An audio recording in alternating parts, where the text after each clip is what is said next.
ഷൈനി ഇഷ്ടം വരുന്നത് അച്ഛന് സിനിമയോടുള്ള ഇഷ്ടം കൊണ്ടായിരുന്നോ? അച്ഛന് സിനിമയോടുള്ള ഇഷ്ടം എപ്രകാരമായിരുന്നു? ഞാൻ ജനിച്ചു വരുന്ന സമയത്ത് ഞാൻ കണ്ടിട്ടുള്ളത് സിനിമകളാണ്. പക്ഷെ ആ സിനിമകൾക്ക് ഞാൻ ഒറ്റയ്ക്ക് പോയതായിരിക്കില്ലല്ലോ, എന്റെ അച്ഛനും അമ്മയും കൊണ്ടുപോയിട്ടുള്ളതായിരിക്കും. സ്വാഭാവികമായിട്ടും എന്റെ അച്ഛനും അമ്മയ്ക്ക് സിനിമകളോടുള്ള ഇഷ്ടം ഉണ്ടായിരിക്കാം. പിന്നെ ഒരു 70s അല്ലെങ്കിൽ 80s സമയത്ത് നമ്മുടെ നാട്ടിൽ അല്ലെങ്കിൽ നമ്മുടെ വീട്ടിലെ നമ്മുടെ സമൂഹത്തിലെ ഏറ്റവും വലിയൊരു എന്റർടൈൻമെന്റ് സിനിമയായിരുന്നു. ടി വി ഇല്ല, റേഡിയോ കഴിഞ്ഞ പിന്നെ കണ്ടിട്ടുള്ള വിസ്മയിച്ചിട്ടുള്ള ഒരു സംഭവം അടുത്തുള്ള സിനിമാ കോട്ടയില് വന്ന് സിനിമ കാണുക എന്നുള്ളതാ. അപ്പോ ഞാൻ ജനിച്ച പൊന്നാനി എന്ന് പറയുന്ന പഞ്ചായത്തില് 6 തിയേറ്റർ ഉണ്ടായിരുന്നു അന്ന്. വസന്തം, ശക്തി, അലങ്കാർ, ലക്ഷ്മി, പൗർണമി, ഐശ്വര്യ എന്ന് പറഞ്ഞിട്ട് 6 തിയേറ്റർ. അപ്പോൾ ഏറ്റവും കൂടുതൽ തിയേറ്ററുള്ള ഒരു പഞ്ചായത്താണ് പൊന്നാനിയിലെ പഞ്ചായത്ത് എന്ന് പറഞ്ഞത്. അപ്പോൾ ഈ തിയേറ്ററുകളിലെല്ലാം ആഴ്ചയിൽ പടങ്ങൾ സെക്കൻഡ് റിലീസുകളാണ് വരികയാണ് പൊന്നാനിയിൽ. അപ്പോൾ പക്ഷെ എല്ലാ ആഴ്ചകളിലും സിനിമയ്ക്ക് പോകുമായിരുന്നു. അങ്ങനെ കണ്ട് സിനിമ ഇഷ്ടപ്പെട്ടതാണ്. അത് ഡാഡിക്കോ മമ്മിക്കോ എന്നേക്കാൾ കൂടുതൽ സിനിമ ഇഷ്ടമുണ്ടായിരുന്നു എന്ന് ചോദിച്ചാൽ അവർക്ക് സിനിമ ഇഷ്ടമുള്ളതുകൊണ്ടായിരിക്കും സ്വാഭാവികമായിട്ട് അവർ നമ്മളെ സിനിമയ്ക്ക് കൊണ്ടുവരുന്നത്. അല്ലെങ്കിൽ നമ്മൾ വല്ല കടൽ കാണിക്കാനൊക്കെ അല്ലേ കൊണ്ടുപോകുള്ളൂ, അല്ലെങ്കിൽ വേറെ സ്ഥലങ്ങൾ കാണാനേ അല്ലെങ്കിൽ പാർക്കിലേക്കല്ലേ കൊണ്ടുപോകും. പാർക്കൊന്നും അത്രയ്ക്ക് അധികം ഇല്ലെങ്കിലും വെറുതെ ഔട്ടിങ്ങിന് പോവാ, ഷോപ്പിങ്ങിന് പോവാ, അതിനല്ലേ പോവായിരുന്നു. സിനിമയ്ക്ക് പോവാന്ന് പറയുന്നത് അന്നത്തെ ഒരു മിഡിൽ ക്ലാസ് ഫാമിലിയുടെ ഏറ്റവും വലിയ വിനോദമായിരുന്നു. അപ്പൊ അതുകൊണ്ട് തന്നെ അങ്ങനെ കണ്ട് ഇഷ്ടപ്പെട്ടതാണ്. ഈ ഡാഡിക്ക് എത്രമാത്രം ഇൻവോൾവ്മെന്റ് ഉണ്ടായിരുന്നു ഈ ഫിലിമിന്റെ മേക്കിംഗ് അല്ലെങ്കിൽ ഫിലിം പ്രൊഡക്ഷനില്? അവസാനമൊക്കെ ആകുമ്പോഴേക്കും ഡാഡി ഒരു പ്രൊഡക്ഷൻ തന്നെ സ്റ്റാർട്ട് ചെയ്തു. ഞാനും അനിയനും കൂടി അഭിനയിച്ചിട്ടുള്ള സോജൻ ഡയറക്ട് ചെയ്തിട്ടുള്ളത്. അത് റിലീസിന് ഡാഡി നിന്നില്ല. അതിപ്പോ ഓരോരുത്തർക്കും ഓരോ സമയമാണല്ലോ. നമ്മള് എല്ലാം പൂർത്തീകരിച്ചിട്ട് ഉണ്ടാവുന്ന ഒരു ജന്മം ഉണ്ടാവില്ലല്ലോ. അങ്ങനെയൊക്കെ സമാധാനിപ്പിക്കുക അമ്മേനെ. അതാണ് നമ്മൾ സ്വയം തന്നെ സമാധാനിക്കാൻ വേണ്ടിട്ട്. ഇവരൊക്കെ കൂടുതലും കമ്മ്യൂണിക്കേറ്റ് ചെയ്തിരുന്ന ഡാഡിനായിട്ടാണ്. ആരാണെങ്കിലും, പുള്ളിയാണെങ്കിലും, പുകടനാണെങ്കിലും, സോഹനാണെങ്കിലും, ആരാണെങ്കിലും, ഹോയിസ് ആണെങ്കിലും കൂടുതലും ഡാഡിനെ വിളിക്കുക. എന്നെ വിളിച്ചാൽ ഞാൻ ഫോൺ എടുക്കില്ല, കറക്റ്റ് ആയിട്ടുള്ളതും അറിയാൻ പറ്റില്ല. അപ്പൊ ഡാഡിനെ ആയിട്ടായിരുന്നു ഇവര് കൂടുതലും കമ്മ്യൂണിക്കേറ്റ് ചെയ്തിരുന്നത്. എന്നെ കിട്ടാൻ വേണ്ടിട്ട് ഡാഡി ഇവരെയും വിളിക്കും. പക്ഷെ അതിനെ ഏറ്റവും നന്നായി മാനേജ് ചെയ്തിരുന്നപ്പോ ഡാഡി ആയിരുന്നു. എല്ലാ കാലത്തും നമ്മളതിൽ മാക്സിമം പിടികൊടുക്കാതെ ഓടി വഴുതി പോവായിരുന്നെങ്കിലും, കാരണം ഡാഡി മമ്മി മാനേജ് ചെയ്യുമ്പോ തന്നെ അതിനൊരു ഗാർഡിയൻ അല്ലെങ്കിൽ രക്ഷിതാവിന്റെ മാനേജിങ് കൂടി ഉണ്ടല്ലോ. നമ്മള് ഈ വഴിയിൽ നല്ല വഴിയിൽ വരണം എന്നുള്ളത്. അത് ചില സമയങ്ങളിൽ നമുക്ക് അത്രയ്ക്കും കണ്ട് നന്നാവുണ്ടെന്ന്, അത്രയും കാറ്റ് വേണ്ടെന്ന് പറയില്ല. അതുപോലെ അതെല്ലാം എല്ലാവരിലും ഉണ്ടാവാം. പക്ഷെ അത് പോയി കഴിയുമ്പോഴാണ് അതിന്റെ ഒരു മിസ്സിങ്ങുകൾ. ഇപ്പൊ ഡാഡിയുടെ ഒരു കോൾ എനിക്ക് വരില്ല, ഡാഡിയുടെ ഒരു മെസ്സേജ് എനിക്ക് കിട്ടില്ല. അതൊക്കെ ഇടയ്ക്ക് മിസ്സിങ് ആയി. ഇടയ്ക്ക് ഡാഡി എന്ന് വിളിക്കാൻ ഡാഡി ഇല്ല. എല്ലാവരുടെ ജീവിതത്തിലും ഉണ്ട് ഇങ്ങനത്തെ സിറ്റുവേഷൻസ്. പക്ഷെ അതൊക്കെയാണ് നമുക്ക് ഏറ്റവും മിസ്സാവുക. നമ്മുടെ ഫോണിൽ വരാത്ത ഡാഡിയുടെ കോള്, ഞാൻ എടുത്തു നോക്കുമ്പോൾ കാണുന്ന മിസ് കോളുകൾ, അതൊക്കെ മാക്സിമം അതൊക്കെ ഓവർകം ചെയ്ത് വരാൻ പറ്റുന്നുണ്ടെങ്കിലും മമ്മീനെ കാണുമ്പോൾ വീണ്ടും നമ്മൾ തകർന്നു പോകും. മമ്മീനെ കാണുമ്പോൾ നമുക്ക് ഡാഡിനെ ഓർമ്മ വരും. മമ്മീനെയും അനിയനെയും അനിയത്തിമാരെയൊക്കെ കാണുമ്പോൾ. ഈ സിനിമകൾ ചെയ്യുന്നതും അല്ലെങ്കിൽ ഈ മാക്സിമം എൻഗേജ്ഡ് ആവുന്നതും ആ ഏരിയയെ പറ്റി ഓർക്കാതിരിക്കാൻ വേണ്ടിയിട്ടാണോ? എങ്ങനെയൊക്കെ എൻഗേജ്ഡ് ആയിരുന്നാലും നമ്മൾക്ക് ഓർമ്മയുണ്ടാവും. പിന്നെ എൻ്റെ അനിയത്തി പറയും എവിടെയെങ്കിലും ഉണ്ടാവും നമ്മൾ അങ്ങോട്ട് വിചാരിക്കുക. ഇപ്പൊ അവര് ന്യൂസിലാൻഡിൽ ഉണ്ടാവുമ്പോൾ ന്യൂസിലാൻഡിൽ പോയി ഒരു അനിയത്തി, അവര് ഇവിടെ ഉണ്ടാവും വിചാരിക്കാം. ഞാൻ വിചാരിക്കും വീട്ടിലുണ്ടാവുന്നു ലൊക്കേഷനിലേക്ക് വരുമ്പോ.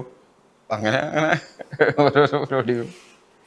ചിരിച്ചത് പറയാൻ പറ്റുന്നത് വലിയ ഒരു കരുത്താണ് ഷൈൻ.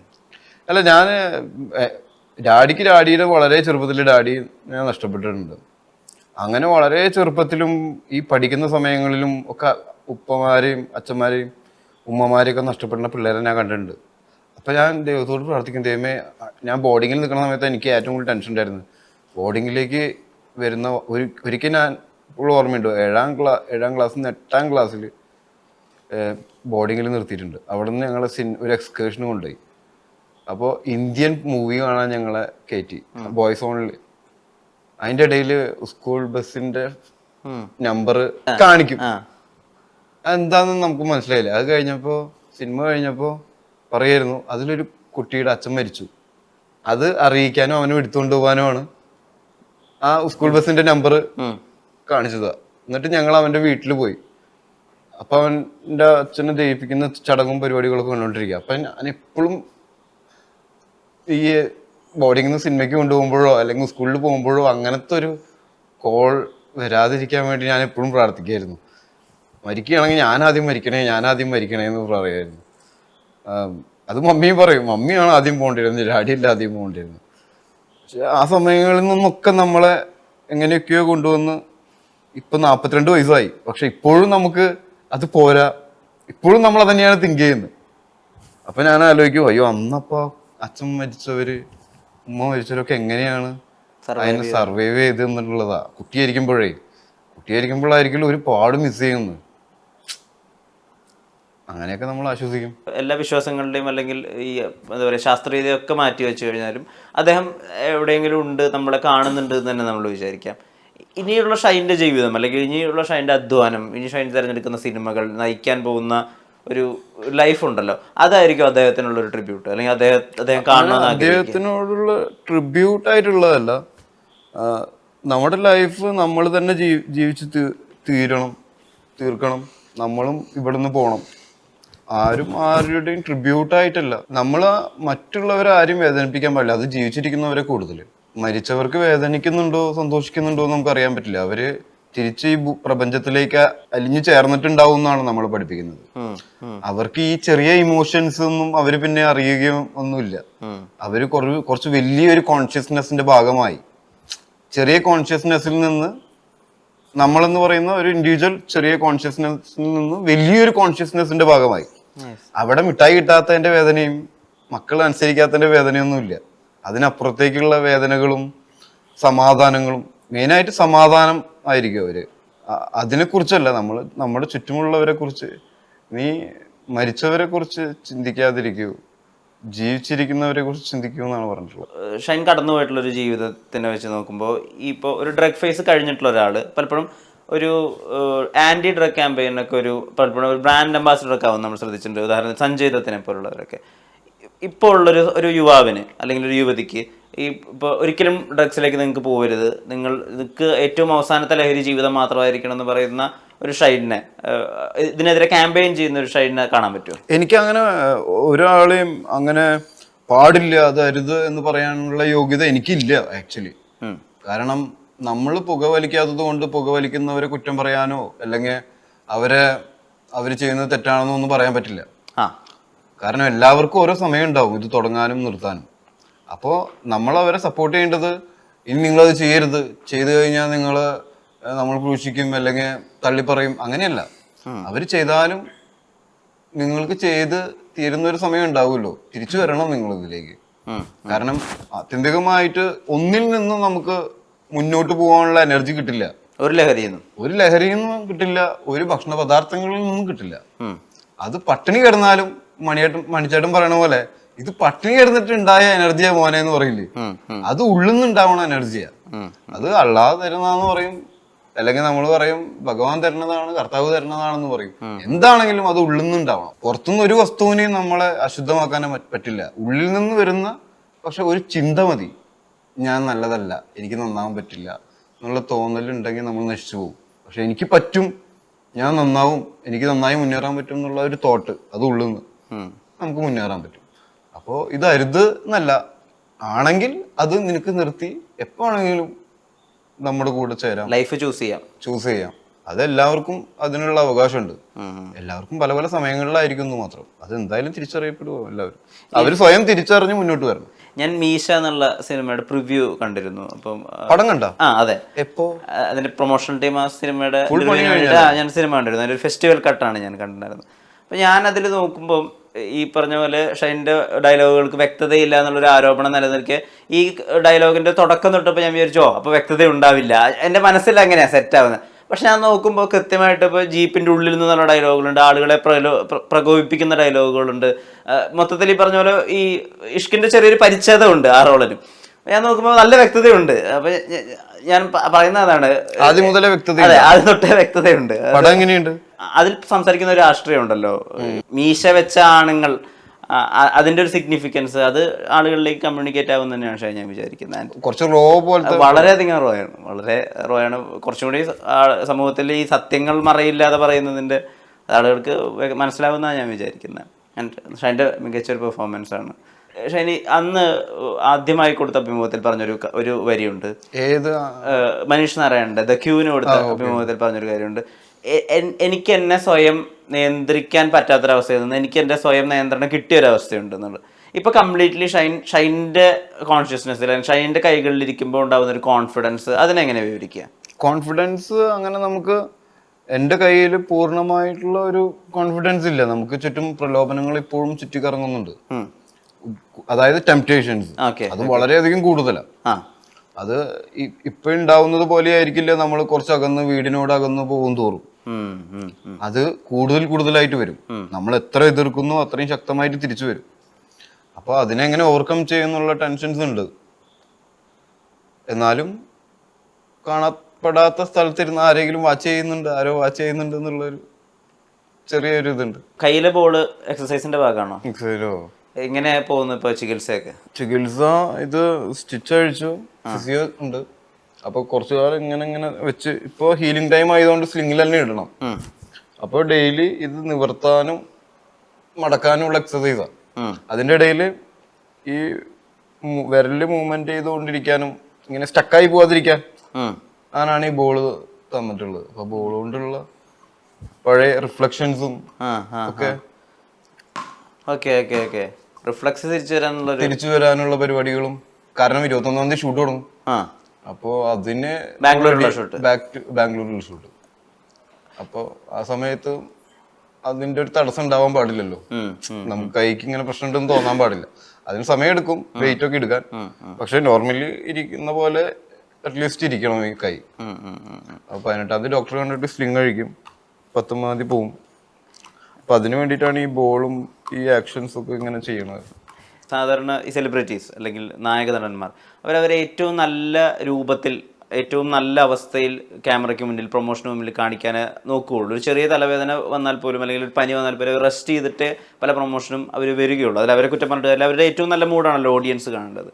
ഷൈൻ അദ്ദേഹത്തിൻ്റെ ചികിത്സയുടെ ഇടവേളകളിലും ഈ വിത്ത് ഈ അസിസ്റ്റൻസ് അദ്ദേഹം വരുന്നു, ഒരു സിനിമയുടെ പ്രൊമോഷനോട് കാണിക്കുന്ന മനോഭാവം, അതിനൊരു സംവിധായകൻ എന്നുള്ള രീതിയിലാക്കിയാൽ എങ്ങനെയാണ് നോക്കി കാണുന്നത്? അത് ഷൈൻ എല്ലാ സിനിമകളോടും പൊതുവേ അങ്ങനെയാണ്. ഞാൻ സംവിധായകൻ എന്നുള്ള രീതിയിലല്ല, ഒരു ഫ്രണ്ട് എന്ന രീതിയിൽ ഷൈൻ അസിസ്റ്റന്റ് ഡയറക്ടറായിട്ട് വന്ന ഒരാളായതുകൊണ്ട് നമ്മൾ ഒരു സിനിമ ചെയ്ത് അഭിനയിച്ചു പോകുക എന്നുള്ളതല്ല, അതിനെ മാക്സിമം അതിൻ്റെ ഔട്ട് ആളുകളിലേക്ക് എത്തുന്നവരെ സപ്പോർട്ട് ചെയ്യുക എന്നുള്ളൊരു മനോഭാവം പുള്ളിക്ക് എപ്പോഴും ഉണ്ട്. അതിപ്പോൾ പുള്ളി ഇപ്പോൾ അപകടം പറ്റിയപ്പോഴല്ല, മുൻപ് പല അപകടങ്ങൾ പറ്റിയപ്പോഴും പുള്ളി ഇതുപോലെയൊക്കെ തന്നെയായിരുന്നു. തല്ലുമാരുടെ സമയത്ത്, ഫ്രാക്ചർ വന്ന സമയത്തും എല്ലാം ഇങ്ങനെയൊക്കെ തന്നെയായിരുന്നു. അപ്പോൾ അതൊന്നും നമുക്കതിൽ പുതുമയൊന്നും ഫീൽ ചെയ്യുന്നില്ല.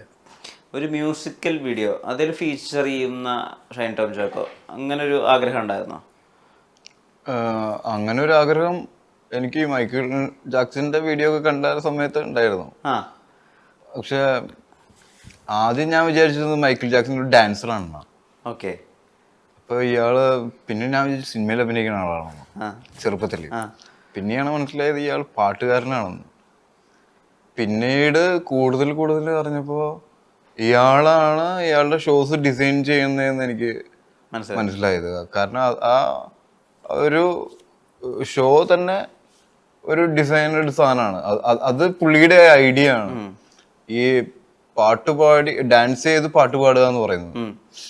അന്ന് വരെ എനിക്ക് തോന്നുന്നു പാട്ട് ഒന്നെങ്കിൽ പാടുക അല്ലെങ്കിൽ ഡാൻസ് ചെയ്യുക എന്നുള്ളതാണ്. പിന്നീട് ഈ ഗ്രാവിറ്റിക്ക് എതിരെയുള്ള മൂവ്മെന്റുകളും അതിന്റെ ഇടയിൽ ഉണ്ടാവുന്ന ഓരോ ഡയലോഗ്സും ഇതൊക്കെ എന്തൊക്കെ ഒരു മൂവിയിൽ ഒരാൾക്ക് കൊണ്ടുവരാൻ പറ്റും, പല പല ഇമോഷൻസ്, അതൊക്കെ പുള്ളി ഒരു പാട്ടിൽ കൊണ്ടുവരുമായിരുന്നു. അതുകൊണ്ടാണ് മൂവി പോലെ എനിക്ക് പലപ്പോഴും തോന്നിയത്. ഈ ബീറ്റിട്ടൊക്കെ കാണുമ്പോൾ എനിക്കത് മൂവിയിലത്തെ ഒരു ഭാഗമായിട്ടാണ് പണ്ട് ഞാൻ വിചാരിച്ചിരുന്നത്. ഏതോ ഒരു മൂവിയിലത്തെ പാട്ട്, അതായത് മൈക്കിൾ ജാക്സൺ ആണെന്നൊക്കെ അറിയുന്നതിന് മുന്നേ. ഇന്നും എന്നോട് ചോദിച്ചാൽ മൈക്കിൾ ജാക്സന്റെ പാട്ടിനേക്കാൾ അതിന്റെ ഡാൻസിന്റെ ആരാധകനാണ് ഞാൻ. അപ്പോ അങ്ങനെ ഒരു ആഗ്രഹത്തിന്റെ മുകളില് ഒരു മ്യൂസിക് വീഡിയോ ഒക്കെ ചെയ്യണമെന്നുണ്ടായിരുന്നു. പക്ഷെ മ്യൂസിക് വീഡിയോ ചെയ്യുന്നതിലല്ലോ കാര്യം, പാടുന്ന ഒരാളെ ഫീച്ചർ ചെയ്യുന്നതിലാണുള്ള കാര്യം. അപ്പൊ ഞാൻ അഖിലിനോട് ചോദിച്ചു, ഞാൻ തന്നെ പാടണോ? അപ്പൊ അഖില് കേൾക്കാത്ത പോലെ 1-2 തവണ അത് വിട്ടു. അത് ഡബ്സി പാടിക്കോളും. പിന്നെ അത് ഡബ്സിനെ കിട്ടാതെ ഞാൻ പറഞ്ഞു ഞാൻ പാടണോ? അപ്പോഴും ഒന്നും കേൾക്കാത്ത പോലെ വിട്ടു. അവസാനം പറഞ്ഞു ഇമ്പിച്ച് പാടുന്നു. ഇമ്പിച്ച് അതാരാ? നമ്മൾ പോലും അറിയാത്ത പുതിയ ഒരുപാട് ഗായകര് പിന്നെ ഇൻഡിപെൻഡന്റ് മ്യൂസീഷ്യൻ മ്യൂസീഷ്യൻസ് വന്നു. ഒന്നും പറ്റിയില്ലെങ്കിൽ ഞാൻ പറഞ്ഞു ഹനുമാനെ കൊണ്ട് പാടിപ്പിക്കുന്ന. ആദ്യം എനിക്ക് മനസ്സിലായില്ല, പിന്നെയാണ് ഹനുമാൻ ഞാൻ പറഞ്ഞു ഹനുമാൻ കണ്ടിന് വലിയ റീച്ച് ഒന്നും ഇല്ല ഇവിടെ. അതിലും നല്ലത് സിനിമാക്കാരെന്നെ പാടി അഭിനയിക്കുന്നതല്ലേ. പക്ഷെ ഇപ്പൊ ഒരു ഇതിൽ പാടിയിട്ടുണ്ടല്ലോ അല്ലേ? ഞാൻ തന്നെ ഒരെണ്ണത്തിൽ പാടി, ഞാൻ തന്നെ പ്രൊഡ്യൂസ്. അത് ഡാഡിയുടെ അടുത്ത് അനിയൻ ചോദിച്ചു. ചാക്കോസ് എന്റർടൈൻമെന്റ് ഒരു പടം ചെയ്തോണ്ടിരിക്കുന്നുണ്ട്. അപ്പം മേമയുടെ മോൻ ജിൽജോ, അവൻ ഇവിടെ നിന്ന് ചേതനയിൽ തന്നെ സിനിമോഗ്രാഫി കഴിഞ്ഞത്. അപ്പൊ അവൻ ജോഗുണിനെ അനിയനെ വെച്ചിട്ടൊരു മ്യൂസിക് വീഡിയോ ചെയ്യാൻ പ്ലാൻ ഉണ്ട്. അപ്പൊ ഡാഡിനോട് വെച്ചു പ്രൊഡ്യൂസ് ചെയ്യുന്നു. അപ്പൊ ഡാഡി പറഞ്ഞു ഇനി പ്രൊഡ്യൂസിങ് പ്രൊഡക്ഷനും കുഴപ്പമൊന്നുമില്ല. അല്ല ഡാഡി അതെന്താണ് ആകെ 1 ലക്ഷം വരുള്ളൂ, എന്നാ ഷൈനെ കൊണ്ട് പാടിക്കോ. അപ്പൊ അവര് പാടിക്കാം എന്നാ പ്രൊഡ്യൂസ് എങ്ങനെ പ്രൊഡ്യൂസ് ചെയ്യാന്ന് പറഞ്ഞു ഡാഡി. ഡാഡി വെറുതെ ഒഴിവാക്കാൻ പറ്റുമോ അറിയാൻ വേണ്ടി ചോദിച്ചതാ. പക്ഷെ ഇപ്പൊ ഡാഡി മരിച്ചതിന് ശേഷം ഇന്നലെ മിഞ്ഞാന്നായിരുന്നു അതിന്റെ റെക്കോർഡിങ്. അപ്പൊ മാക്സിമം എന്നെ ഒഴിവാക്കാവുന്ന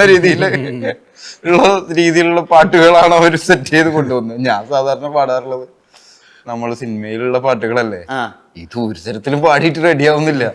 അപ്പൊ ഞാൻ കുറച്ചു നേരം പറഞ്ഞു ഞാൻ പാടിയത് തന്നെ മുഴുവൻ ഉപയോഗിക്കണം എന്നില്ല, 1-2 ലൈനൊക്കെ ഉപയോഗിച്ചാൽ മതി, ഡാഡിക്ക് പ്രശ്നമൊന്നും പറ്റില്ല. ഡാഡി പറഞ്ഞത് കൊണ്ട് അവര് അല്ല പാടിപ്പിക്കണം എന്നില്ല. കാരണം നമ്മൾ വിചാരിച്ച പോലെ അത്ര എളുപ്പമല്ല ഈ സരിഗമ പദനിസ കറക്റ്റ് ആയിട്ട് വരാനേ. നമ്മള് വായി തോന്നിയത് താളബോധം ഉണ്ടല്ലോ ഷൈനിന്, അതില്ലെങ്കിൽ ഭയങ്കര മോശമല്ലേ. പക്ഷെ ആ താളബോധം പോരാ ഒരു പാട്ടുകാരനാവാൻ. നമ്മള് ഈ ഒരു പ്ലേ ബാക്ക് സിംഗർ എന്ന് പറഞ്ഞു കഴിഞ്ഞാൽ അതില് അവരുദ്ദേശിക്കുന്ന സ്ഥലത്ത് ആ പിച്ചും അല്ലെങ്കിൽ ആ പോസും താളൊക്കെ വരണം. നമ്മുടെ ഇഷ്ടത്തിനല്ല അത് വായി കോതക്കി പാട്ട് എന്ന് പറയുന്ന പോലത്തെ പാട്ടാവുള്ളൂ. പിന്നെ അവര് പ്രൊഡ്യൂസർ ആയതുകൊണ്ടൊന്നും പറയാൻ പറ്റില്ലല്ലോ. കുറെ നേരം എടുത്ത് ട്രൈ ചെയ്യാതെ അവര് പറയുന്നു നമുക്ക് ഇനി അടുത്ത ചാൻസ് അടുത്ത ലൈൻ നോക്കാം. ഭാഗ്യം കൊണ്ട് അടുത്ത ലൈൻസ് അങ്ങനത്തെ ഒരു പാട്ട് പോലത്തെ ഒരു സാധനം ആയിരുന്നില്ല. ഇങ്ങനെ ഒരു പറച്ചില് പോലത്തെ മാക്സിമം എന്റെ ഇതിന് അവര് മാക്സിമം ഫ്ലെക്സിബിൾ ആയി. പിന്നെ അവര് ഇറങ്ങിപ്പോടാന്ന് പറയണ്ടെന്ന് ചോദിച്ചാൽ ഞാൻ തന്നെ പറഞ്ഞു ഇനി നിങ്ങൾ കുറച്ച് പാട്. അങ്ങനെ ഞാൻ രക്ഷപ്പെട്ട് ചായ കുടിക്കാൻ പോയി. ഷൈനായിട്ടുള്ള സൗഹൃദം എപ്പോഴാ തുടങ്ങുന്നത്? ഷൈനായിട്ടുള്ള സൗഹൃദം ഒരു 2014-15 ആ ഒരു സമയത്താണ്. അതായത് കമൽ സാറിന്റെ ഒരു പഴയ അസിസ്റ്റന്റ് ഉണ്ടായിരുന്നു, ശ്രീജിത്ത് എന്നുണ്ട്. പുള്ളിക്കാരനാണ് എനിക്ക് ഷൈനെ പരിചയപ്പെടുത്തുന്നത്. ആ സമയത്ത് അപ്പൊ ഞാൻ ആ സമയത്ത് സാറിന്റെ അസിസ്റ്റന്റ് ആയിട്ടില്ല. ഷൈനെ പരിചയപ്പെട്ട ശേഷമാണ് ഞാൻ ആമി മുതലാണോ? ആമി മുതലാണ് ഞാൻ സാറിന്റെ അസിസ്റ്റന്റ് ആയിട്ട് വരുന്നത്. അപ്പൊ അന്ന് മുതലുള്ള ഒരു സൗഹൃദം ഉണ്ട്. പിന്നെ ഞങ്ങൾ ഒരുമിച്ച് വിവേകാനന്ദനിൽ സാറിന്റെ പടത്തിൽ തന്നെ ഞങ്ങൾക്ക് വർക്ക് ചെയ്യാൻ ഒരു ചാൻസ് കിട്ടി. ഒരു ഗാങ്സ്റ്റർ ഡ്രാമയുടെ ഒരു ബാക്ക്ഡ്രോപ്പിൽ ഒരു മ്യൂസിക്കൽ ആൽബം. അതെ അതെ, അതായിരുന്നു ആദ്യം തൊട്ടേ മനസ്സിലുണ്ട്. അതെ, ഞാൻ നോർമലി നമ്മളിവിടെ ഇറങ്ങുന്ന മ്യൂസിക് വീഡിയോസ് എന്ന് പറഞ്ഞാൽ ഒന്നെങ്കിൽ പ്രേമം, അതല്ലെങ്കിൽ പ്രതിഷേധം, അങ്ങനത്തെ പരിപാടികളാണ് കൂടുതലും. അപ്പൊ അതുകൊണ്ട് തന്നെ ഡിഫറെന്റ് ആയിട്ട് എന്തെങ്കിലും ഒരു കണ്ടന്റ് ചെയ്യണം എന്നൊരാഗ്രഹം ഉണ്ടായിരുന്നു. അങ്ങനെയാണ് ഒരു ഗാങ്സ്റ്റർ പരിപാടി. എനിക്ക് സത്യത്തിൽ ഇങ്ങനെ ഒരു പടം ഷൈനെ വെച്ച് ഒരു പടമായിട്ട് ചെയ്യണം എന്നൊരാഗ്രഹം ഉണ്ടായിരുന്നു. അപ്പൊ അതിപ്പോ നമ്മളെ കൊണ്ട് പെട്ടെന്ന് സാധിക്കാത്തതുകൊണ്ട് നമ്മള് അതൊരു ആൽബമായിട്ട് ഒരു മ്യൂസിക് വീഡിയോ ആയിട്ട് ചെയ്തു. പിന്നീട് എപ്പോഴെങ്കിലും ഇതുപോലത്തെ ഒരു കഥ സിനിമ ചെയ്യണമെന്ന് ആഗ്രഹമുണ്ട്. അതൊരു കച്ചവടം കൂടി ഉണ്ട്. മലയാളം മ്യൂസിക്കിനെ സംബന്ധിച്ചിടത്തോളം അല്ലെങ്കിൽ മലയാളി കേൾക്കുന്ന മ്യൂസിക്കിനെ സംബന്ധിച്ചിടത്തോളം വലിയ എക്സ്പ്ലോറേഷൻസ് നടക്കുന്നുണ്ട് ഇൻഡിപെൻഡന്റ് മ്യൂസിക് സൈഡിൽ. കുറവാണ് മലയാള സംഗീതം എന്ന് പറഞ്ഞാൽ സിനിമ സംഗീതമാണ് കൂടുതലും. അല്ല, പക്ഷെ ഞാൻ പറയുന്നത് അപ്പുറത്ത് ഈ ഇൻഡിപെൻഡന്റ് മ്യൂസീഷ്യൻസ് ആയിട്ടുള്ള റാപ്പേഴ്സ് പൊതുവെ ബാക്കിയുള്ള സ്ഥലങ്ങളെ അപേക്ഷിച്ച് കുറവാണെന്ന് പറയാം. ഇന്ത്യയിൽ തന്നെ പഞ്ചാബിലാണ് കൂടുതൽ. പുറമേ ഉള്ള വേൾഡില് സിനിമാ ഗാനങ്ങൾ ഇല്ലല്ലോ, ഇല്ല, മ്യൂസിക് വീഡിയോസ് മാത്രമേ ഉള്ളൂ. അതുകൊണ്ടാണ് ഞാൻ പറഞ്ഞത് മലയാളത്തില് സംഗീതം എന്ന് പറഞ്ഞു കഴിഞ്ഞാൽ സിനിമ സംഗീതമാണ് കൂടുതലും. ഈ ഇൻഡിപെൻഡന്റ് മ്യൂസീഷ്യൻസ് ഉണ്ടല്ലോ, ഇപ്പം ഇംബീച്ചി ഉണ്ട്, നമുക്ക് ബേബി ജീൻ, ഇവരുടെയൊക്കെ വർക്ക്സ് ശ്രദ്ധിക്കാറുണ്ടോ, കേൾക്കാറുണ്ടോ? ഞാൻ ബാസിയുടെ മുതലാണ് ബാസി റാപ്പ് എന്നൊക്കെ പറഞ്ഞ ആദ്യം നമ്മുടെ ഇത് സിനിമയിലത്തെ മ്യൂസിക് ഒന്നല്ലടാ മ്യൂസിക് എന്ന് പറയുമ്പോൾ സമയത്ത് ഞാൻ പറയും ഇവൻ എന്താ പറയണ, സിനിമയിൽ വന്നിട്ട് സിനിമയിലത്തെ മ്യൂസിക് ഒന്നല്ലടാ. പിന്നെ നമ്മൾ കേൾക്കാറുണ്ടായിരുന്നു ലിറിക്സ് ഇല്ലാത്ത പാട്ടുകളാണല്ലോ, മനസ്സിലായില്ലേ? അതാണ് ട്രാൻസ്. അതാണ് നമ്മൾ പിന്നെ ഒരുമിച്ചിരുന്ന് എൻജോയ് ചെയ്ത്. അപ്പൊ ഞാൻ ആദ്യം ഈ ട്രാൻസ് കേൾക്കാൻ തുടങ്ങുന്ന സമയത്ത് എനിക്ക് പറയും ഇത് ഈ ട്രാക്ക് കേട്ട് നോക്കാൻ പോകും. ഞാൻ ട്രാക്ക് കേട്ട് തുടങ്ങിയിട്ട് കുറച്ചു നേരം കേട്ടിട്ട് ഇതിലൂടെ ലിറിക്സ് ലിറിക്സ് ഒന്നും ഇല്ല. അപ്പൊ പറയും എടാ ലിറിക്സ് ഇല്ലാത്തത് എന്തുകൊണ്ട് കുറെ നേരം ആയില്ലേ ഈ അരി അടിക്കണ പോലെ കേൾക്കാൻ തുടങ്ങിയിട്ട് തുടക്കത്തിലുണ്ടോ അതിന്റെ ഇടയിൽ ഇടയ്ക്ക് ഫാദർ മാതർ പറഞ്ഞ ചില വാക്കുകൾ മാത്രം ഇതെന്താണ് ഇത്രയേ ഉള്ളൂ ലിറിക്സ് ഇതൊന്നും പറ്റില്ല എനിക്ക് ലിറിക്സ് ഉള്ള പാട്ട് വേണം എടാ ലിറിക്സ് ഉള്ള പാട്ട് വേണം എന്ന് പറഞ്ഞു കഴിഞ്ഞാൽ നീ കോൾഡ് പ്ലേനെ പറ്റി കേട്ടിട്ടുണ്ട് കോൾഡ് പ്ലേയാ ഫോർ പ്ലേനെ പറ്റി കേട്ടിട്ടുണ്ടല്ലോ അത് കോൾഡ് പ്ലേനെ പറ്റി കേട്ടിട്ടില്ല എന്നാ മദർ ജെയിനെ കുറിച്ച് അറിയോ മദർ ജെയിനാ ഷുഗർ കെയിൻ എന്താണ് ഷുഗർ കെയിൻ എന്നല്ലാതെ നമ്മൾ മദർ ജെയിൻ കേട്ടിട്ടില്ല എന്നാ പിങ്ക് ഫ്ലോയിഡിനെ പറ്റി കേട്ടിട്ടുണ്ടോ പിങ്ക് ഫ്ലോയിഡിനെ പറ്റി കേട്ടിട്ടില്ല എടാ പിങ്ക് ഫ്ലോയിഡ് ആണ് ഈ ഇതിന്റെയൊക്കെ തലതൊട്ടപ്പൻ എന്ന് പറയും വി ഡോണ്ട് നീഡ് എഡ്യൂക്കേഷൻ കേട്ടിട്ടുണ്ടോ അല്ല ചാക്കുമാഷിനെ കുറിച്ച് കേട്ടിട്ടുണ്ടോ ചാക്കുമാഷിനെ കുറിച്ച് കേട്ടിട്ടുണ്ട് ചാക്കുമാഷ് ഒക്കെ ഉണ്ടായി വന്നിട്ടുള്ളത് വി ഡോണ്ട് നീഡ് എഡ്യൂക്കേഷൻ എന്നാണ് ആലോചിച്ചിട്ടുണ്ടോ അതിന്റെ മ്യൂസിക് വീഡിയോ ഉണ്ടോ വി ഡോണ്ട് നീഡ് എഡ്യൂക്കേഷൻ ഒരു ക്ലാസ് റൂമിൽ ഒരു പയ്യൻ ചിത്രം വരച്ചുകൊണ്ടിരിക്കുന്ന സമയത്ത് മാഷ് കയറി വരും വാട്ട് ആർ ഡൂയിങ് അപ്പൊ പറയും പോയം ഓ യു റൈറ്റ് പോയംസ് എവരിബഡി എന്തെന്നിട്ട് അങ്ങനെ പോയം വായിക്കുന്നുണ്ട് അപ്പോഴാണ് എനിക്ക് ഓർമ്മ വന്നത് ഓ നീ എന്താ കണക്ക് പറഞ്ഞിട്ട് ശകാരിക്കുന്ന ഒരു സീൻ ഓ അവൻ വലിയ മറ്റേ ശാസ്ത്രജ്ഞനാവാൻ നടക്കുന്നു ആദ്യം കണ്ടുപിടുത്തം എന്ന് പറയുന്ന ആ സീനിനോട് കണക്ട് എന്നിട്ടാണ് ആ സോങ്ങിലേക്ക് പോണത് we don't need no education അത് എഡ്യൂക്കേഷനെതിരെയാണ് ഇതില് നമ്മുടെ അടുത്തോമ അപ്പനെതിരെയാണ് വരുന്നത് അപ്പൊ എനിക്ക് തോന്നി ഇതൊന്നാണല്ലോ പല സംഭവങ്ങളും ഉണ്ടാവുന്നത് അങ്ങനെ ഞാൻ പിങ്ക് ഫ്ലോയിഡിനെ കുറച്ച് ഫോളോ ചെയ്താൻ തുടങ്ങി പിന്നെ കോൾഡ് പ്ലേ കേൾക്കാൻ തുടങ്ങി അങ്ങനെ നല്ല ട്രാൻസിലേക്ക് കടന്നു പിന്നെയാണ് അപ്പൊ ബാസിയൊക്കെ ഈ റാപ്പൊക്കെ ഉണ്ടാക്കുന്നത് ആദ്യം എനിക്കതൊരു ആക്ഷൻ പോലെ തോന്നി ഇങ്ങനെ കിടന്നിട്ട് ഇങ്ങനെ പറയണത് പിന്നെയാണ് ഇവര് പറയുന്ന വാക്കുകളിലേക്ക് ശ്രദ്ധിക്കാൻ തുടങ്ങി പിന്നെ ഡെപ്സിയുടെ സോങ്സ് കേൾക്കാൻ തുടങ്ങി പെട്ടെന്ന് ഡെപ്സി വന്നു ബേബി ജാൻ വന്നു പിന്നെ വേടൻ വന്നു പെട്ടെന്ന് ഒരു ദിവസം വേടൻ വന്നു വേടൻ ശ്രദ്ധിക്കാൻ കൂടുതൽ തുടങ്ങിയെന്ന് പറഞ്ഞാൽ നമ്മുടെ കേസിന്റെ ഒപ്പം തന്നെ അത്രയും നിലവാരമുള്ള കേസാണ് അത്രയും ഇപ്പോഴുള്ള വേറെ കേസ് കൊള്ളാലോ അപ്പോഴാണ് ഞാൻ ആദ്യം വിചാരിച്ചത് ഡെപ്സി പാടിയ പാട്ടാണ് കടലിന്റെ കടലമ്മ പറ്റതാണ് അപ്പൊ ഒരു ഇന്റർവ്യൂല് ബാസി പറഞ്ഞു കേട്ടു വേടന്റെ വരികളൊക്കെ കിടിലാണ് സൂപ്പറാണെന്ന് അങ്ങനെയാണ് വേടന്റെ സോങ്സ് കേൾക്കാൻ തുടങ്ങിയതും കടലിന്റെ മക്കള കടലിന്റെ എന്നുള്ള വാക്കുകൾ അപ്പൊ അതിലൊക്കെ നല്ല വിപ്ലവം ഉണ്ട് കരഞ്ഞല്ലേ വിട്ടത് കരയല്ലേ കണ്ടത് എന്നൊക്കെ പറയുമ്പോ ആലോചിച്ച് നോക്കുമ്പോ ഇതൊക്കെ സംഭവം കറക്റ്റാണ് അപ്പൊ ഞാൻ കൂടുതൽ ഇവരുടെ സോങ്സ് കേൾക്കാൻ തുടങ്ങി അപ്പൊ നമുക്ക് അതിനു മുന്നേ നമുക്ക് റോക്ക് സ്റ്റാർ എന്നൊക്കെ പറഞ്ഞിട്ട് ഫർഹാൻ അക്തറിന്റെ ഒരു സംഭവം ഇന്ത്യയിൽ ഉണ്ടായിരുന്നു ഒരിടയ്ക്ക് അങ്ങനെയൊക്കെ കുറച്ച് ഇൻഫ്ലുവൻസ് ഉണ്ടായിരുന്നു റോക്കോൺ അത് ഭയങ്കര ഹിറ്റ് ആയിരുന്നു ആ സമയത്ത് ഫർഹാൻ നന്നായി പാട്ട് പാടും അപ്പൊ പുറമെ റോക്ക് സ്റ്റാർസ് ആണല്ലോ വലുത് അവരുടെ കൺസേർട്ടിനൊക്കെ കാണാൻ എത്ര വലിയ അത്ര ലക്ഷക്കണക്കിന് ആൾക്കാരെ മുന്നിലാണ് അവർ പെർഫോം ചെയ്യണം അപ്പൊ അതിന്ന് കിട്ടുന്ന ഒരു എനർജി ഒരു വേറെ ഒരു സംഭവം തന്നെയല്ലേ അപ്പൊ അപ്പോഴാണ് ബാസി പറഞ്ഞത് ഇതൊന്നല്ലടാ മ്യൂസിക് എന്ന് പറഞ്ഞാൽ സ്റ്റേജിൽ പ്ലേ ചെയ്യുമ്പോൾ കിട്ടുന്ന ഒരു എനർജി ഉണ്ടല്ലോ അത് തിയേറ്ററിൽ സിനിമ കാണുമ്പോ നമ്മളില്ലല്ലോ അവിടെ സ്ക്രീനില് പക്ഷെ ഇവര് പെർഫോം ചെയ്യുമ്പോൾ ഇവർക്ക് ആ എനർജി ഇൻവോൾവ്മെന്റ് വരികയാണ് പക്ഷെ അപ്പൊ ഞാൻ പറയുന്നല്ലോ സിനിമ പാട്ട് തന്നെയാണ് അപ്പോ ചെറുതായിട്ട് ഇങ്ങനത്തെ മ്യൂസിക് വീഡിയോസ് ഒക്കെ ചെയ്താൽ കൊള്ളാം എന്നുള്ള ആഗ്രഹം ഉണ്ടായിരുന്നു അങ്ങനെയാണ് ഇപ്പൊ ഇവൻ വന്ന് പറഞ്ഞപ്പോഴും ഓക്കെ അല്ലെങ്കിൽ ജോഗുണം വന്ന് പറയുമ്പോഴും ആ ഒരു മ്യൂസിക് വീഡിയോ ചെയ്തേക്കാം കാരണം പാട്ട് കൂടുതൽ സഞ്ചരിക്കും ഇപ്പൊ ഒരു സിനിമ കാണാൻ 2 മണിക്കൂർ സമയം വേണമെങ്കിൽ ഒരു പാട്ടിന് ഒരു 5 മിനിറ്റ് മതിയില്ലേ അപ്പൊ അതുകൊണ്ട് മ്യൂസിക് വീഡിയോസ് കൂടുതൽ ആളുകളിലേക്ക് എത്താനും പിന്നെ മ്യൂസിക്കിന് വേറൊരു പ്രത്യേക ഒരു കഴിവുണ്ട് പെട്ടെന്ന് ആളുകളുടെ മൂഡ് ചേഞ്ച് ചെയ്യാനൊക്കെ